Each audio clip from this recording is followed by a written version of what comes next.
In this 4-part series, get an inside look on the making of one of the most anticipated titles in gaming history.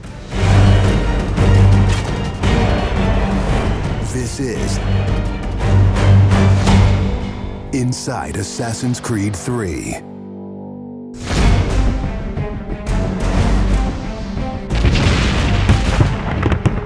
Something we really wanted to emphasize was the sheer brutality of combat in the period. We've all seen the paintings of the Revolution, and death is glorified, death is angelic, but it wasn't that way on the battlefield. It was a brutal conflict. It feels that you're constantly going through dynamic fights, and that's not something technically we could do in the past. So it was like a personal challenge on the team to say, no, I think we can do this.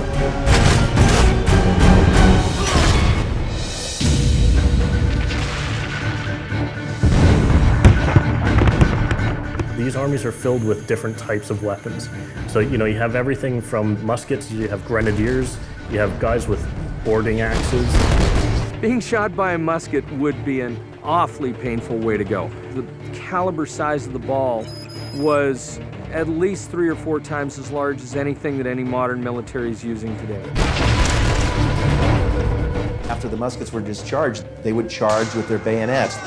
What basically is a giant spear, and he has every intention of running that through you.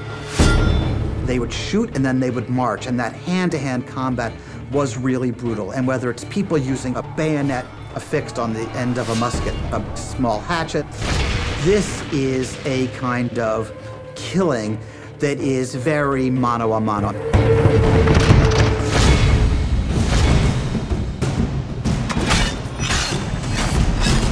All the animations, all the weapons are brand new. It was interesting to start on a new style of fighting that is much more close and aggressive. Connor's favorite weapon is the tomahawk, obviously super deadly in hand-to-hand combat. Also the bow and arrow. It fits with his native heritage and it's lethal. The rope dart, it's a real accurate Chinese tool that we found the references for that period as well. He can use it from the ground, so he can bring the enemy towards him. It gives him the ability, for example, on a tree, to hang someone from above.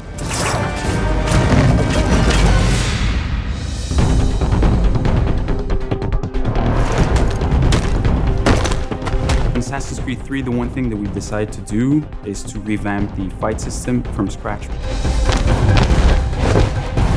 We wanted the skill in the combat in the game to be about transitioning from character to character by choosing the right moves, by performing them correctly. It allows you to basically mow your way through large numbers of people if you're good enough without stopping. What do you do if you go into a bunch of guys with muskets and they try and shoot you? So we had to figure out, can you dodge them? Can you run away? And we've added all these options, but our big one is the meat shield, where you can grab a guy and he gets shot instead. Our mocap guys are stuntmen. We spend a long time with them rehearsing and figuring out exactly what would be the greatest choreography. We had to go through, like multiple people. Connor is trained in a very different style of fighting to the British soldiers. The close quarters flow of the combat that's happening between the punches, the kicks, and everything else is indicative of what happens in the real world.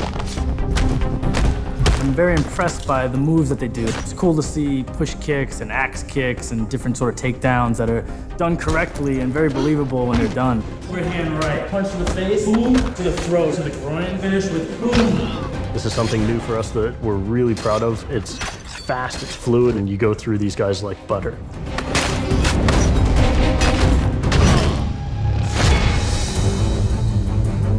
Connor is essentially the first guerrilla fighter. He's someone whose goal is always to move behind enemy lines, to pick off his target, and to escape. Employing guerrilla tactics, or what we now know today as asymmetric warfare, was something that truly was a component of the American Revolution. They learned what we would think was guerrilla-style warfare. You sort of hit quickly and then disappear.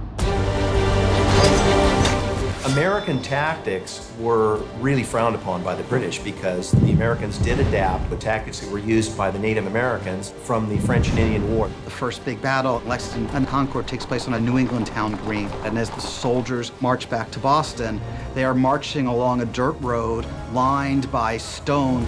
It's not the most effective strategy, wearing your bright red coat and march through the woods while some farmer's trying to shoot at you. The Americans brought a tactic that they couldn't really cope with. They essentially took it away from the battlefield and they started guerrilla tactics.